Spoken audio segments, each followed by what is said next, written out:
Okay, now we're talking about the derivatives of a trigonometric function, which is the quotient rule. Okay, to deal with the quotient rule in derivatives of a trigonometric function, we have to follow this rule right here. So for instance, we have here number 1, h of x is equal to secant x over 1 minus sine x. So we're going to write h from of x, then this is our f of x, and this is our g of x. Okay, so as stated right here, we're gonna write our g of x first. So this one, 1 minus sine x times the derivative of this one. Okay, the derivative of secant x, that is secant x tan x. Okay, and then minus f of x, or secant x, then times the derivative of the g of x. Okay, we know that derivative of 1, or the constant, that is 0. So the derivative of negative sine x is negative cosine x. We just simply write the negative, and the derivative of sine x is cosine x. Okay. Then write the denominator, 1 minus. Then the derivative of sine, that is, okay, cosine x. And then we simply write our g of x, which is 1 minus sine x, then quantity raised to 2. Okay, as stated right here. And then after that, we're gonna distribute this. Multiply. Okay, 1 times secant x tan x, that will give us secant x tan x.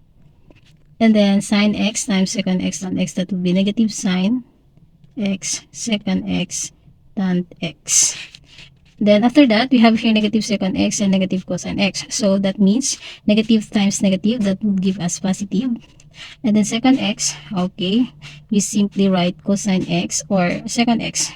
Oh, that is just the same, okay? Secant x. Okay. Then after that, we're gonna write the denominator, or okay, yes. Then, as you can see right here, we have here secant x tan x, so we just leave that right like that. We cannot cancel the secant x tan x with this one because we have here negative sine x. So how to deal with this? We have to be familiar with the trigonometric identities. So secant x is also the same as, okay, that would be 1 over cosine x. Okay, secant x is also the same as 1 over cosine x. Tangent x is also the same as sine x over cosine x. That is trig identities. So we're gonna change. And how about this one? Cosine x secant x. Cosine x secant x is also equals to 1. Okay. So we're gonna write secant x, tangent x, then negative sine x. So we're gonna rewrite this secant x into 1 over cosine x. That is the trig identities. Because, okay, let me write here that one. Secant x is also the same as cosine x. So, after that, we just simply write tangent x. Then, cosine x secant x is also equals to 1. Okay, secant x is also equals to 1. Okay, that's why we're gonna just simply write 1. That is trig identities. Okay.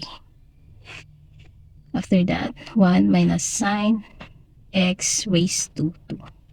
So we're gonna write our secant x, tangent x. Then we're gonna multiply negative sine, okay, times 1, that will give us sine x over cosine x, right? Cosine x. And then tangent x plus 1. Okay. Okay, now, when we have 1 minus sine x raised to 2. Okay. Okay. As you can see right here, we're gonna write our secant x again, tangent x, then, okay.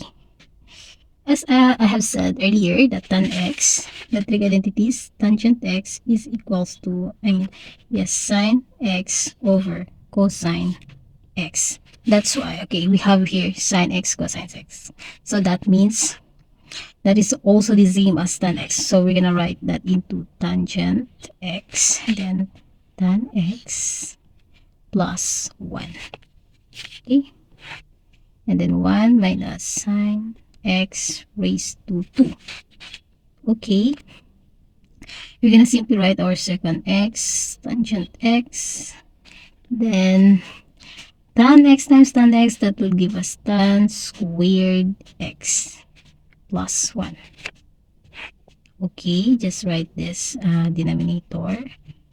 Okay, this will be our answer for number 1. Okay, don't to deal with this, we also have to be familiar with the trig identities. Okay, next we have here number 2. H of x is equals to sine x over 1 plus cosine x. Okay, to find the derivative, we're gonna write h prime of x. Then this is our f of x, of course, and our g of x. Okay, again, g of x, 1 plus cosine x. And then times the derivative of the f prime of x. So derivative of sine, that is cosine x. And then minus the f of x, which is sine x. And then derivative of the g of x. The derivative of that, we know that derivative of 1 or constant is 0, and derivative of cosine is negative sine. Okay, negative sine x. Then 1 plus cosine x raised to 2. Okay, right here. Then after that, we have 1 times cosine x, that is cosine x. Then cosine x times cosine x, that will give us cosine squared x. Then negative times negative, that is positive. The sine x times sine x, that would be sine squared x. Okay, we're gonna write again 1 plus cosine x. Okay.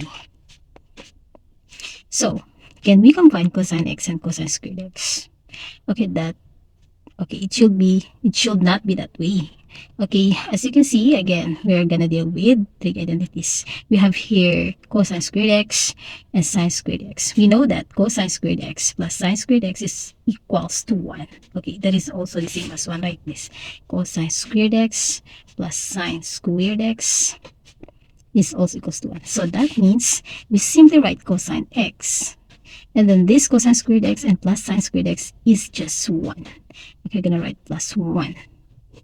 And then write 1 plus cosine x raised to 2. So this will be our answer. Or if you try to organize this one or arrange this, we can do some arrangement. Okay, that's it for today's video. Thank you.